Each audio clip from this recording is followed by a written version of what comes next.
cow, his whole army had been, Arjun using his divine weapon had put the entire army to sleep. And then he asked Uttar, who was, I mean, driving his chariot, and who was the son of the king Virat, to go and collect the upper garments of these main warriors, Bhishma Pitama, Dronacharya, Kripacharya, Karn, and come back so that when we go back, okay, they have proof that they have in fact indeed defeated the entire army. When then by the time the moment this had happened, some of the onlookers, the fight was going on between the Kshatriya. So there are a lot of onlookers were there. They're from a little distance away. They're watching, and they immediately ran. Some of them ran and announced to the king that your son has managed to defeat the Kaurav army, and they are coming back triumphantly now. So of course, a lot of speculation was there. Oh, my son is so brave, etc. But he was only an adolescent. Yet they thought that he is really able to defeat warriors like Bhishma and others. They were all very happy. But when uh, this the Uttar, along with Arjun, who was still dressed like a, that, you know, and with all his hair up to this place. So when he reached there, he initially he was a little shy, but later on he admitted that he is not the one who has defeated the entire army. It was Arjun. And of course, nobody could believe that Arjun, where did Arjun come from? Until he said that the Grand Lala, who was my charioteer, he himself is Arjun. And that's why, with his skill, he was able to, and divine weapons, he was able to defeat the entire army. Now, it is not that while Virat and others in Virat Nagar may not have known who Arjun was. The moment Arjun had strung his bow and sounded and plucked a string, then the sound that emanated from this Gandhi was immediately recognized, as I mentioned in the last meeting also, immediately recognized by Dronacharya, by Bhishma Pitama, and others. And they said immediately, yes, yes, this is none other than Arjun. And they were very happy because from their point of view, from the Bhishma and others, they said, "Okay, now 13 years over, so it's okay. They can all come back and take claim their kingdom." Duryodhan, he insisted that no, 13 years are not over, and as such, they have to go back to exile. Anyway, meanwhile, at the other end, what happened was, and after they at Hastinapur, when all the warriors reached Hastinapur, Karn was especially perturbed. So he went to Bhishma Pitama, who was the senior son of their group. Now recall that Bhishma Pitama, Dronacharya, and Karn, these three warriors had been trained by Lord Parshuram. Lord Parshuram himself was an avatar, and he had given them this training. And Dronacharya, then all the Kauravas and Pandavas, they are all students of Dronacharya. So certainly, these three warriors, they were on a higher pedestal, knowledge-wise, skill-wise, in every way. But here was Arjun, who had managed to acquire a lot of weapons, divine weapons from Mahadev, Lord Shiva, and from Indra. And with these weapons, he was able to successfully contain the entire army. When they reached there, then Uttar told his father, King Virat, that that I have not defeated him. He has been defeated by Arjun. Then, of course, that entire situation changed. And one by one, all the brothers came out and they were introduced that he is Bhim, he is Yudhishthir, he is Nakul and Sahadev. So, of course, Virat was sympathetic always to the Pandavas, unlike his general, the late general Kichak. And Kichak was friendly with Duryodhana, as I had mentioned.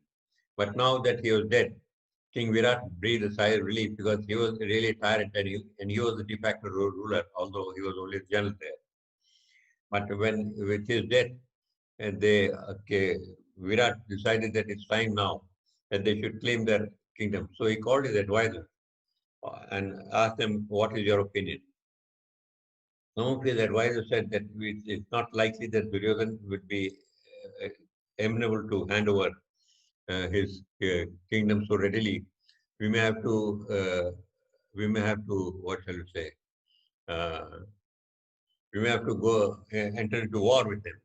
So it is better we call all our allies and then discuss the plan. So accordingly, all emissaries, all the people were all the Virat's allies were sent for messages were sent to them to get together at Virat and in their Matsyanagar. Among the others who were invited was Krishna also. Krishna, when he came back, when he came there, he said that, look, I agree there that a lot of injustice has been done, 13 years have elapsed, and they should now, on their own, come forward and hand over the kingdom of Indraprastha. But if they don't, we should not immediately jump to declare war upon them. Bhim, on the other hand, said, no, no, we should teach them a lesson now, immediately, because there's no point in waiting for any further. These people have insulted us quite a lot. Arjun also the same opinion. But Krishna calmed them and said that no, I don't think we should immediately take to arms. What we should do is we should wait, give them a chance. And if you like, I can go as your emissary and speak to them and get them to see reason. If they agree to it, then the war can be avoided. Yudhishthir immediately said, yes, I think that's a better idea. We trust you, Keshav, on your judgment. And as such, we request you to take necessary action in this line. And Draupadi came to know about it, that Krishna had proposed some kind of compromise. She was furious. She rushed into the chamber where all these talks were going on. All the discussions were going on between Krishna, the five Pandava brothers, and all the allies who had gathered there. Okay, she burst into the chamber and started shouting at Krishna. He said, how can you of all people agree to this kind of compromise?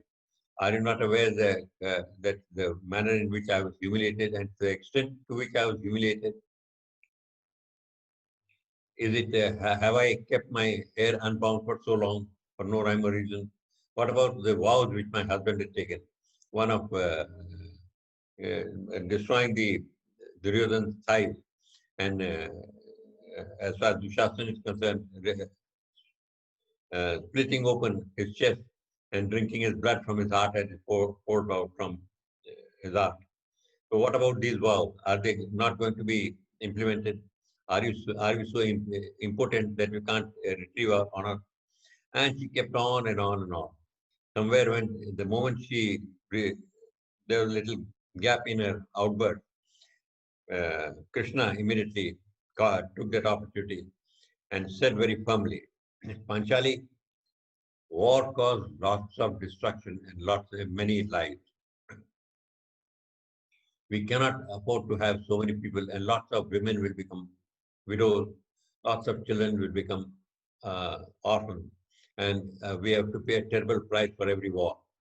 So if we can manage to avoid war, then the non-implementation of the vows of your husband would be a slight will be a small price to pay.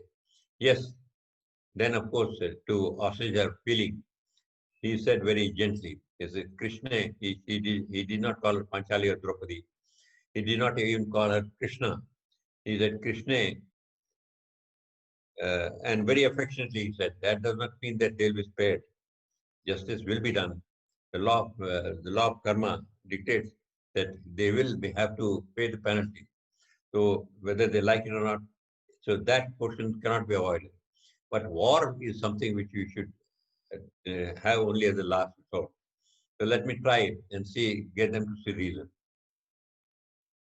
Once Draupadi was satisfied, then it was decided that Krishna must go there. Now, here's the background of the meeting you have to understand. Injustice and atrocities has certainly been committed by Duryodhana. Yet, unlike Bhim and Arjun, Krishna is not agitated. Krishna was not agitated at all.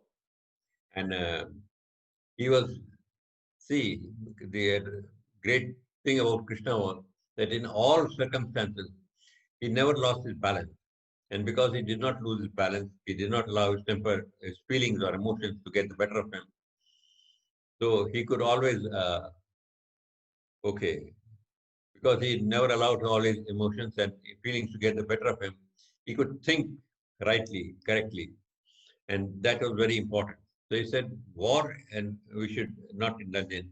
Preferably, we should get them to see what is non-violence. Now, here, if you, I sent us another video in which there was one gentleman, Shiv Khera, who was asked a question, are you a Gandhian? I hope you people have watched this video. So there Shiv Khera replies, he says, no, I'm not a Gandhian. Because he says Gandhi was all for non-violence, win everybody by love. But where is the question of winning everybody by love in cases like Duryodhan, where they are out to murder and kill and loot and do all kinds of things? And they have committed such atrocities that they cannot be even pardoned. So you have to destroy them, kill them. So that involves violence. So I'm not a Gandhian, and I don't believe in non-violence. The why I put that video here was because non-violence. What is non-violence? See, non-violence is the core upon which our culture and our all of us who call themselves Hindus rest. Hindu, the word Hindu itself means non-violent. Hindu is a Sanskrit word which has got two roots, Hinsa and Dur. Hinsa means violence and Dur means bad. One who considers violence is bad or non-violent, or one who considers violence is bad, is in fact a Hindu. Now, what is violence? We all know what is violence. In thought, word, and deed. If you attack anybody, if you hurt anybody, it may be uh, physical hurt by arms, or it may be verbal hurt by our words, or even by thoughts you can hurt people. That is violence. Excuse me.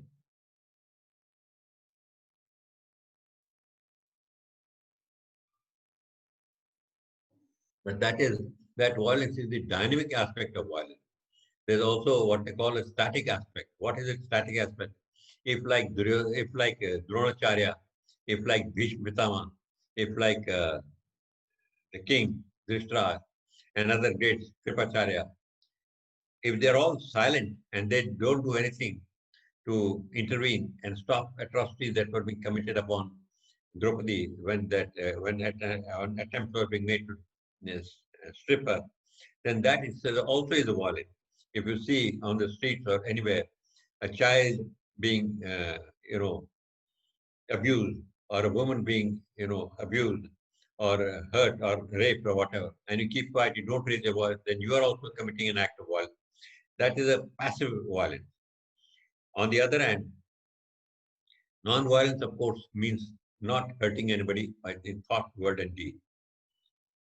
But there is a dynamic aspect to non-violence also. Non-violence means removing the thorns from the path of the people and placing flowers instead, which means going out of your way to help these people who may be suffering. That is the dynamic aspect of non-violence. But non-violence is this, while this definition is all right, what happens in case somebody attacks you, somebody hurts you, hits you? Are you supposed to keep quiet? No, so here we have to understand that an act by itself is not violent or non-violent. It is the intention behind the act that makes it violent or non-violent. If the intention is to hurt somebody, and the intention and that action of hurting somebody arises from one of these six uh, what they call vices or weaknesses, or one of them is Kam, Krodh, Lobh, Moh, Mother, and Matsarya. This is the Kam means desire, anger, greed, attachments, pride, vanity. So all these, if these these are the major vices. There are about 101 vices, innumerable number of weaknesses.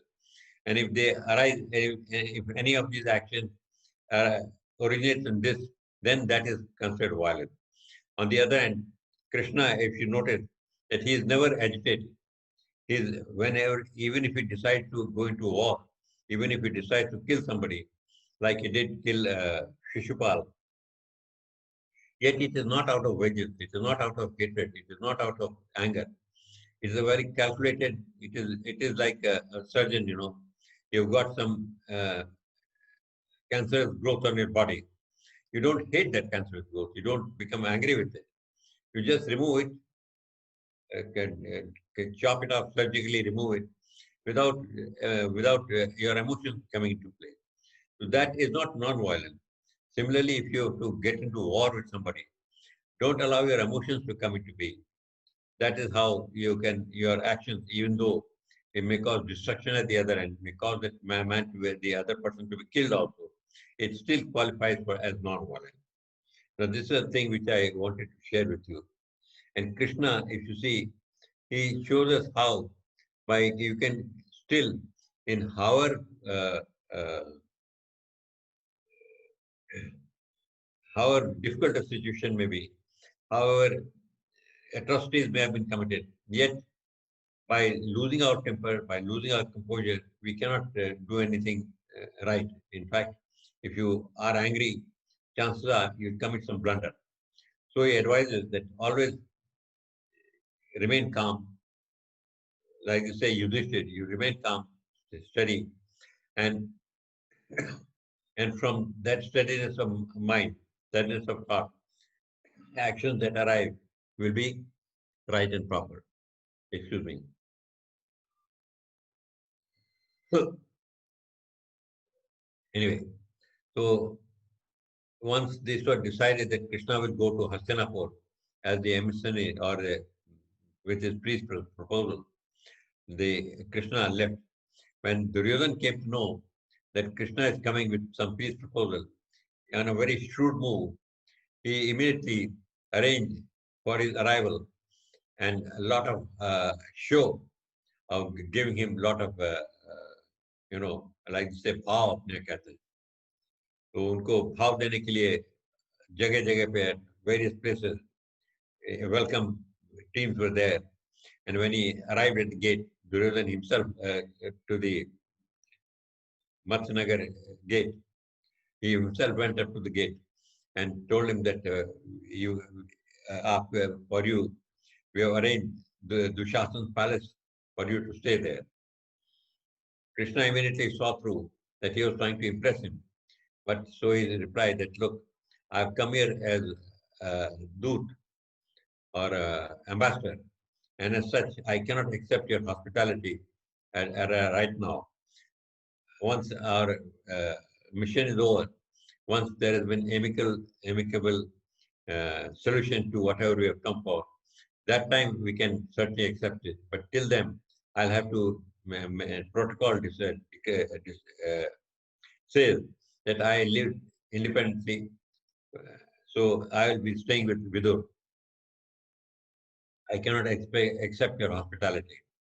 Anyway, Duryodhan could not do anything. The next morning, Krishna went into the court of King Dhritarashtra. Uh, lot of atrocities has been committed, injustice has been committed uh, upon the Pandavas. And now that 13 years are over, the, they have carried out their sentence. It is high time that you should consider handing over the kingdom back to them. Immediately, Duryodhan, who was there, he said, no, I do not agree to that. 13 years were not over. 13 years, had 13 years been over, I would very readily give it back to them. But 13 years are not over. As such, I'm sorry, I cannot accept this proposal of giving back this.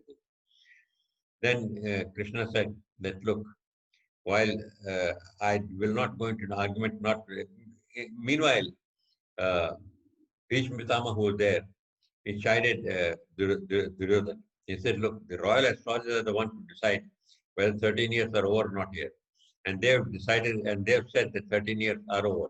As such, you have to accept them. Dhritarashtra immediately also added, he said, Duryodhan, you have got far more than you ever need. Why don't you give to Yudhishthir whatever is due to him? He does not want more. He'll be very happy with whatever he gets. Let us return this Indraprasth to Yudhishthir so that he can be happy and we can be happy and we can both live happily. But Duryodhan was not willing to part with this that little this thing. So Krishna, that kingdom back. So Krishna says, okay, if you don't want to give the kingdom back, let us work out a compromise. Now, Duryodhan immediately, although he was not inclined to give them anything, yet when he said, let us work out a compromise, he was all ears. Immediately he became very attentive and he said, let us see what the compromise proposal is. So Krishna then says that you give them 5 villages. 5 villages, which are those 5 villages? I'll just, sorry, I have to read out from here. 5 villages demanded from one hour. Uh,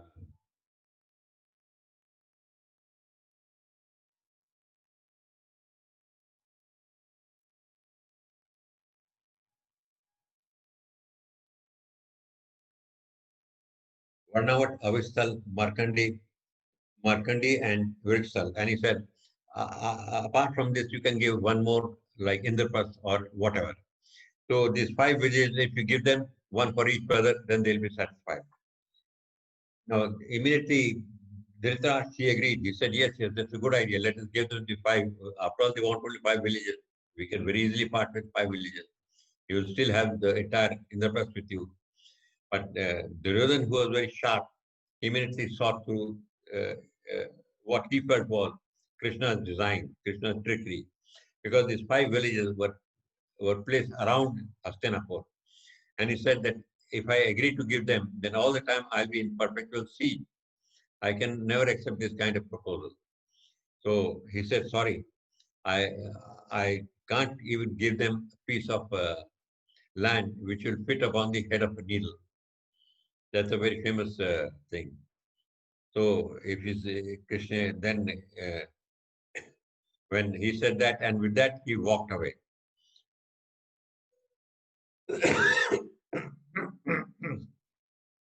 Sorry. With that he walked away. Along with him, Dushasan walked away. Then Karna walked away, and Shakuni walked away. These 4 people who were his main support, they all walked away. Then there afterward to his chamber, Duryodhan's chamber, there they kept on deciding on what further action to be taken. Meanwhile, uh, Dhritarashtra, seeing that Duryodhan was not willing to listen to anything, he sent for his wife, Gandhari. He said, Gandhari, you come and explain to him. Otherwise, he is just not able to, he just doesn't listen to me. Gandhari also came there. And when thereafter, uh, these 4 people, when he had gone to his chamber from the main hall, he told all his friends, these 4 people, that look, what I propose to do is, I propose to kidnap, to make the Krishna a prisoner. Karna immediately said, this is highly irregular. You can't make an ambassador a prisoner. That will that's not done. An ambassador who has come there is seeking a solution to a problem. Let him go there. If you have to declare a war, let us fight on the battlefield, but let's not capture him. He said, no, no, no. That was the best thing because if you capture him, Yudhishthir will capitulate immediately without even war. That's the best idea. So just as they were discussing this, a messenger came from the main room from the court and said, King Dhritarashtra has sent for you, kindly come over. Anyway, so Duryodhana again walked into the room and there he said that Dhritarashtra told him, I suggest you better accept the proposal given by Krishna. Gandhari also intervened and said, don't drive anybody to drive anybody with their back to the wall. Vidur immediately said that if you do not do that, there'll be war. So also Bhishma Pitama, he said, if you don't agree, there'll be war. He said, where is the question of war? And Kshatriya is never afraid of war. Kshatriya will very happily fight. That's what he is for. But then when Krishna said that if you don't give it, then this Duryodhan, the moment he said that, sorry, I'm not going to give it, then immediately he signals all his guard to capture Krishna. So the guard immediately rushed to capture Krishna. When they rushed to capture Krishna, Krishna, with his power, his form started glowing and growing. His form became larger and larger and brighter and brighter. It became so bright that none of them could look at his form. And it became so large that it touched the roof of that large hall and seemed to extend way beyond that hall. And with this, of course, the question of all the people were scared, the guards ran away. Then this Dhritarashtra, when he heard what was happening, he immediately prayed to Krishna that Krishna, please give me some eyes so that I can also have a look at your form. So Krishna obliged the Dhritarashtra so that he could see his, Virat form, his large form. Virat means great, his great form there. And uh, and afterwards, he it cooled down, it stopped there. But by that time, all the great warriors had run away, and Duryodhan and others also were, non-pulse. They didn't know how to react. Now, the surprising important thing about this is Krishna chose to show his form not at Viratnagar, but at Hastinapur. In Viratnagar, they're all the people who are devotees of Krishna. They're all allies of Virat, King Virat at Matsanagar. And they were all, so to say, devotees and friends. But here they were all, so to say, enemies. But enemies and friends are only at the human level. At the level of the Lord, there are no enemies or friends. All of them are his own people. All of them are his own creation. And everybody is a devotee, and they are only at different levels. So how to treat them is not the way that as we think. That means he's an we and they. Because for Krishna, there's nothing like we and they. Everybody was Krishna, part of Krishna only. But they're all at different levels and different spiritual growth. So, and each of these persons have to be from different camps. Although from different camps, they have to be treated differently. So, to Krishna, it did not matter because we may think that Krishna should have shown his form at Viratnagar because they're all devotees there, and here he should not have shown. But this kind of logic does not work with the Lord or Krishna. Here he showed them that, look, you are also part of me, you are also my devotee. However, if you don't agree to whatever I say, then you will have to bear the repercussions for it. That's what this was. Anyway, when Krishna revealed his form and everybody ran away, then there was no other alternative but the war to take place.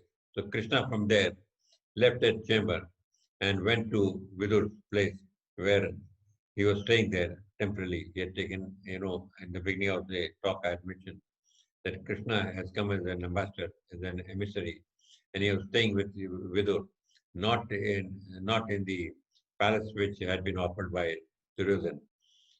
He didn't want to associate himself, although he had said that if things work out satisfactorily, then I may consider accepting your hospitality. Till then, I have to remain neutral or away from you. Anyway, so now war was inevitable because his peace proposal had been not accepted, and Duryodhana tried to this captain.